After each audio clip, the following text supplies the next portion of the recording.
Somos estudiantes de comunicación social de octavo semestre. En este espacio de opinión, con un invitado muy especial, el señor Marcelo Prada, comunicador social y coordinador de la emisora Uniminuto Radio Tolima, de los 870M.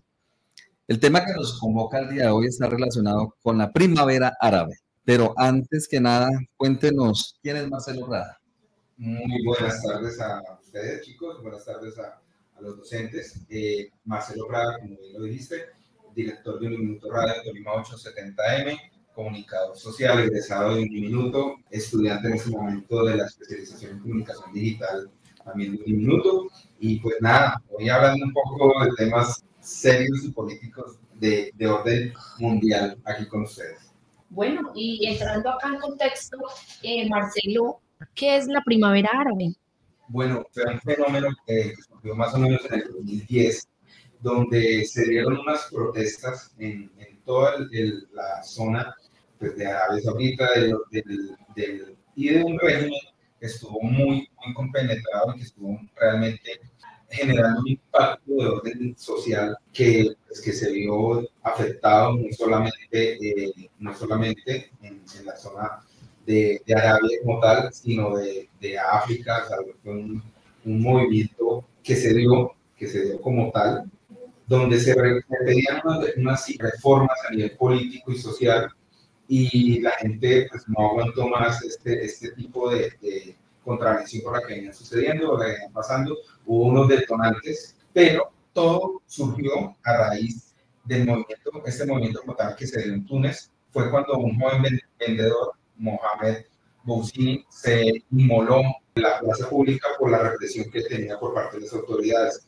Esto desencadenó manifestaciones que se llevaron a la caída del presidente en ese momento, el presidente Sine al-Bailly, en enero de 2011. Eso fue uno de los hechos cruciales, creo que fue el hecho que más marcó en su momento, porque a pesar de que la cultura árabe, el tema de la inmigración se contempla, fue tal el desespero de este joven ante la represión por parte del gobierno que tomó esta decisión de cometer este acto como tal. Sí, señor, una situación compleja, controversial la que se estaba viendo en el continente africano. ¿Qué eventos fueron la causa o el detonante para los levantamientos populares y en su efecto que, mejor dicho, dominó a esta región? Pues lo que les comentaba anteriormente, que el movimiento comenzó en Túnez, ese movimiento se dio realmente en Túnez, con la inmolación de este joven.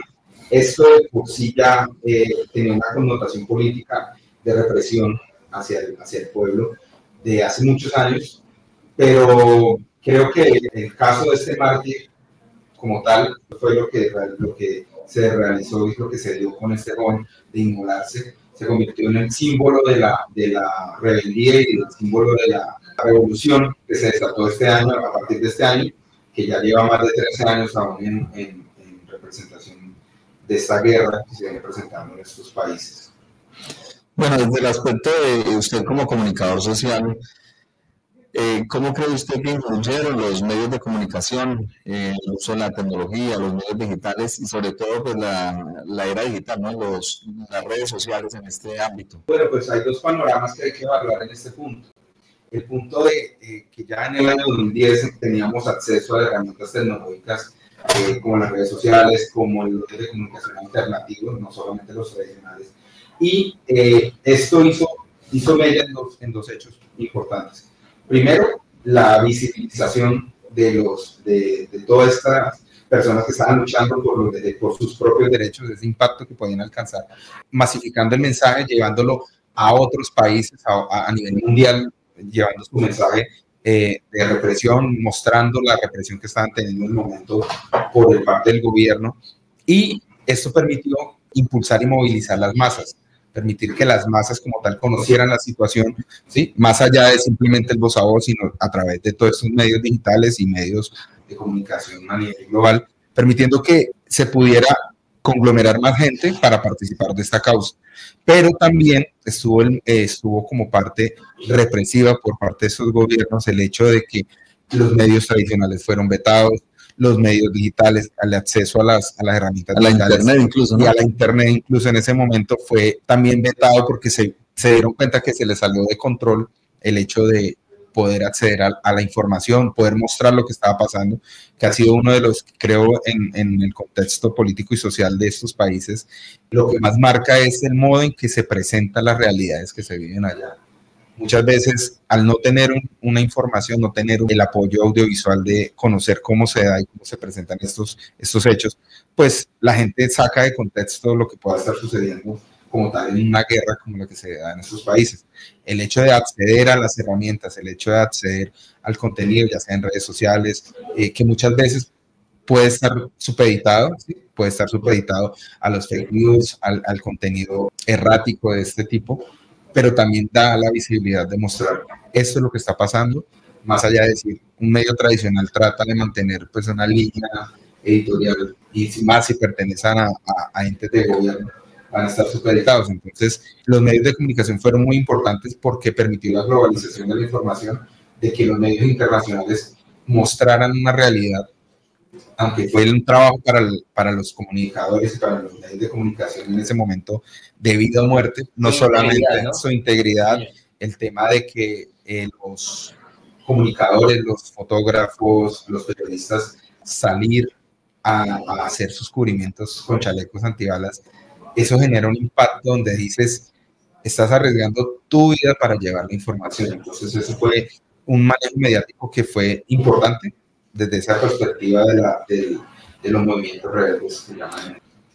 Bueno, Marcelo, y cuéntenos, ¿cómo describiría usted el ambiente político de los países afectados antes de las protestas?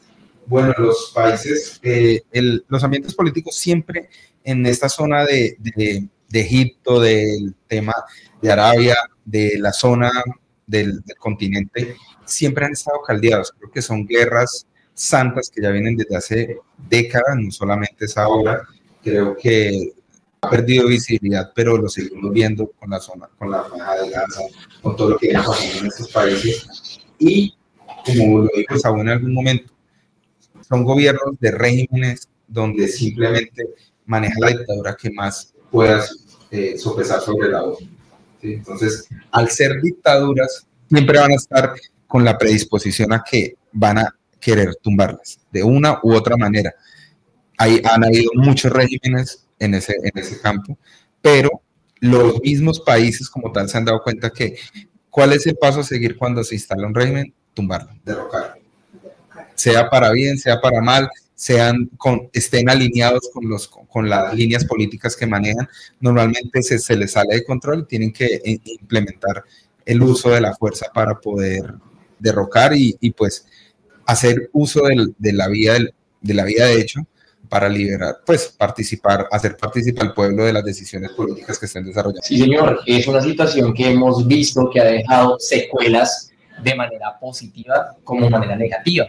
13 años después, Marcelo, ¿cree usted que se han logrado avances en los temas de los derechos humanos en esta región?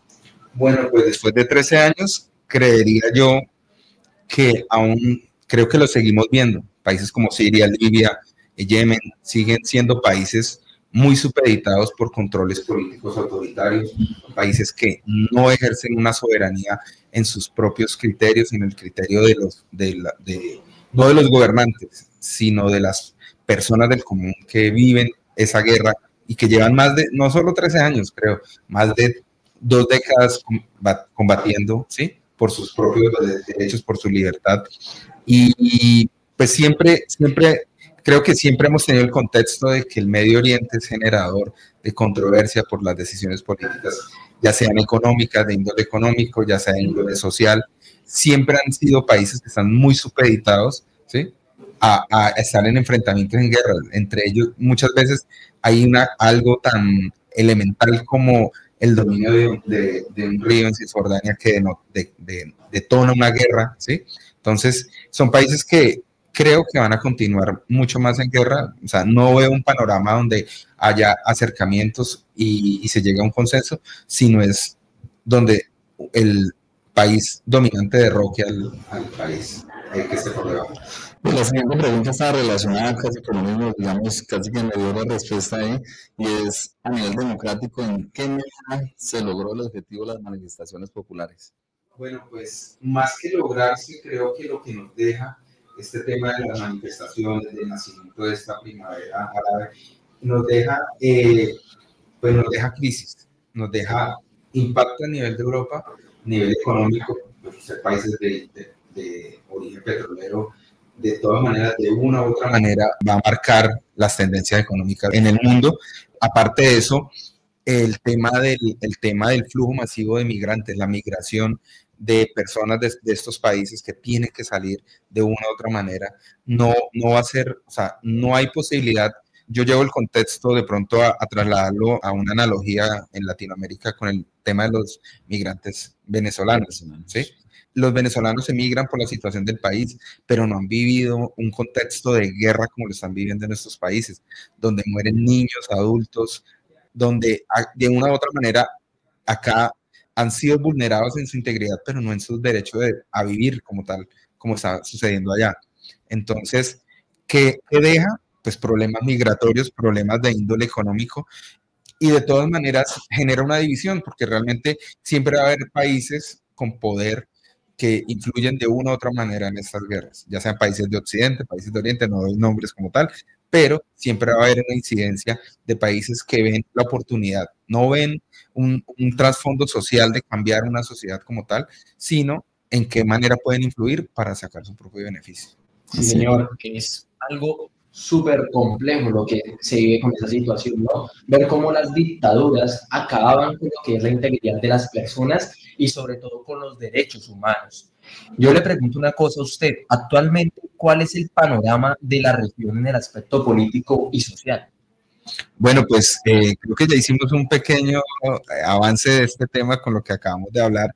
Veo a futuro la ley del más fuerte. Sigue siendo, creo que más de 13 años, vuelvo y lo repito, más de 13 años viendo en noticias nosotros desde acá esa guerra.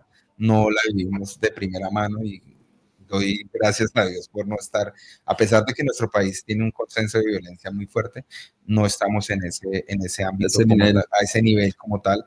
Pero sí veo que primará la ley del más fuerte aún no hay un consenso donde se pueda decir, hay países que se sienten a dialogar en este momento y para lo que, desde que comenzó este movimiento revolucionario hasta el momento, no ha habido una situación donde haya un consenso en que se sienten a hacer una negociación de índole político, social, económico para las personas de estos países. Más allá de la guerra que ha habido, no, siento que no lo hay y pues ojalá se abrieran los espacios, pero la verdad lo veo muy complicado. Bueno, Marcelo, y ya para ir finalizando, quería preguntarle, ¿cómo cree usted que afectó esos movimientos sociales en el resto del país? Si fue ya como en general, en resumen, si fue positivo o si fue negativo para el resto del mundo. Pues te diría que la verdad, índole, en ese contexto, son países que continúan en una crisis permanente. No hay, o sea, tanto democráticamente, conflictos internos de índole económico, social. No veo que como tal en este periodo de tiempo haya habido un avance donde diga uno, cambia la situación social de las personas. Los movimientos se levantaron, pero se levantaron en armas, no se han levantado en establecer acuerdos, en establecer decretos y proyectos de ley donde influya en la realidad social de las personas como tal, ¿sí? Se mantiene, vuelvo y lo digo, se mantiene la ley de más fuerte, entonces no siento que hayan habido avances, más bien retrocesos a nivel social y político dentro de estos países. Es decir, que se prolongó. Se sigue prolongando y siento que hasta que el más fuerte no asuma una posición de negociación y de entender que lo que prima es la vida, más allá de los contextos políticos y económicos, no se va a llegar a ningún acuerdo como tal. Sí, señor. ¿Qué podríamos visualizar hacia el futuro inmediato a esta región y a sus habitantes, partiendo de un contexto actual? Pues, ¿qué se puede proyectar? Vuelvo y recalco, problemas con impacto. Esto generará un impacto en Europa como tal. Ya lo ha venido generando estos 13 años, donde países como Grecia, España, Francia, tienen que estar lidiando con procesos migratorios de personas que vienen de la guerra.